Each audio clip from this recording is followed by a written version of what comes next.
వాస్తురీత్యా మీ ఇంట్లో ఉన్న ఎలాంటి నెగిటివ్ ఎనర్జీకైనా క్షణాల్లో రెమెడీ ఇవ్వబడును. మీ ఇంటికి ఎలాంటి డ్యామేజ్ లేకుండా తక్షణమే పూర్తి పరిష్కారం. RTGS real time governance society ఈ వ్యవస్థని రాష్ట్రంలో జిల్లా స్థాయి వరకు విస్తరించేటువంటి ప్రణాళికని ఆంధ్రప్రదేశ్ ప్రభుత్వం సిద్ధం చేస్తుంది. గతంలోనే చంద్రబాబు నాయుడు అధికారంలో ఉన్నప్పుడు 2018లోనే ఇలాంటి ప్రతిపాదనలు వచ్చినాయి. అయితే ముందుకు సాగలేదు. ఇప్పుడు మోందా తుఫాను జరిగినటువంటి బీభత్సం, దాన్ని నియంత్రించినటువంటి విధానం, వీటన్నిటిని చూసిన తర్వాత జిల్లాల్లో కూడా ఆర్టీజీఎస్ ఆఫీసులను ఓపెన్ చేయాలని చెప్పని రాష్ట్ర ప్రభుత్వం నిర్ణయించింది. 13 జిల్లాల్లో ఈ జిల్లా స్థాయి కేంద్రాలని ఏర్పాటు చేస్తారు. దీనికి సంబంధించినటువంటి వివరాలని నిన్న జరిగినటువంటి ఒక మీటింగ్లో ఏపీ సీఎం మామూలుగా ఆర్టీజీఎస్లో ఏముంటుంది అనేటువంటి ఒక సందేహం ఉంటుంది. ఆర్టీజీఎస్ అంటే ఇది రియల్ టైమ్ గవర్నెన్స్, అలానే command control, integrated command control systems ఉంటాయి. ఈ మొత్తం రాష్ట్ర వ్యాప్తంగా సృష్టించినటువంటి సీసీ కెమెరాల కనెక్టివిటీ అంతా కూడా ఇక్కడికి ఇంటిగ్రేట్ అయి ఉంటుంది. ఎక్కడ ఏం జరుగుతుంది అనేది నేరుగా చూసేటువంటి అవకాశం ఉంటుంది. మీరు గమనిస్తే కనుక పోలవరం దగ్గర నిర్మాణ శైలిని గమనించేందుకు హై డెన్సిటీ ఉండేటువంటి కెమెరాలని, హై డెఫినేషన్ కెమెరాలను అక్కడ అమర్చి వాటిని లైవ్లో మానిటర్ చేసే విధంగా తీర్చిదిద్దారు.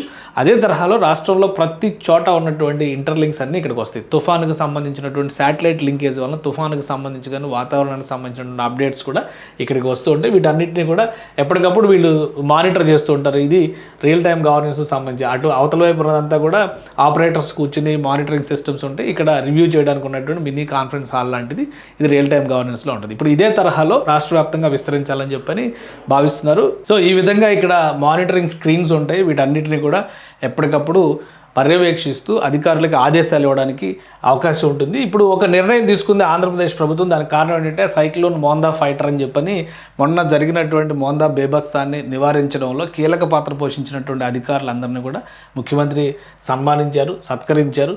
ఆ క్రమంలోనే వారందరితో కూడా మీటింగ్, ఒక భేటీ నిర్వహించారు. సో ఇందులో ప్రజాప్రతినిధులు కూడా వివిధ జిల్లాలకు చెందినటువంటి ప్రజాప్రతినిధులు, మంత్రులు కూడా పార్టిసిపేట్ చేశారు. అలానే కింది స్థాయి వర్కర్స్ దగ్గర నుంచి ప్రతి ఒక్కరిని గుర్తించి వాళ్ళకి పురస్కారాలని అందించారు ఆంధ్రప్రదేశ్ ముఖ్యమంత్రి. ఇదే సమయంలో ఒక ప్రకటన చేశారు. ఆ ప్రకటన సారాంశం ఏంటంటే జిల్లాల వ్యాప్తంగా ఇక మీదట ఈ ఆర్టీజీఎస్ సెంటర్స్ని విస్తరించడంతో పాటు సెంట్రలైజ్డ్ ఆర్టీజీఎస్ అంటే అమరావతిలో నిర్మించబోయేటువంటి ఆర్టీజీఎస్ కేంద్రం నమూనాను కూడా ఆవిష్కరించారు. సో దీనికి 13 జిల్లాల్లో ఏర్పాటు అయ్యేటువంటి ఆర్టీజీఎస్ కేంద్రాలు ఇంటిగ్రేట్ అవుతాయి.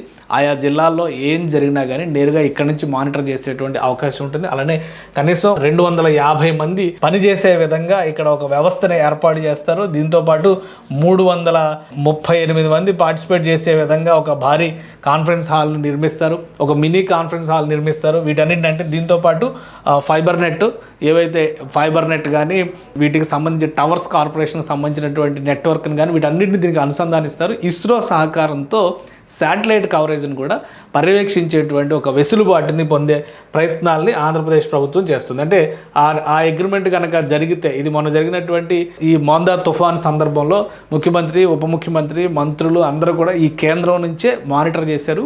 కొన్ని చోట్ల ప్రజా ఫిర్యాదులు లేకపోయినా కానీ సీసీ కెమెరాల్లో ఉన్నటువంటి కంటెంట్ని బట్టి అక్కడ జరుగుతున్నటువంటి పరిస్థితులను గమనించి ఇమీడియట్గా రిలీఫ్ మెజర్స్ టేకప్ చేశారు. సో ఇది జరగడానికి కారణం ఆర్టీజీఎస్ కేంద్రం ఉండడం వల్ల, అందులో నుంచి పర్యవేక్షించడం వల్ల ఇది సాధ్యమైంది. నేరుగా కంప్లైంట్ వచ్చే వరకు రియాక్ట్ అవుదాం అనుకుని వెయిట్ చేస్తే కనుక నష్టం మరింత ఎక్కువగా జరిగేది అనే అభిప్రాయాన్ని అనేక మంది క్షేత్రస్థాయిలో ఉన్నటువంటి అధికారులు వివరించారు.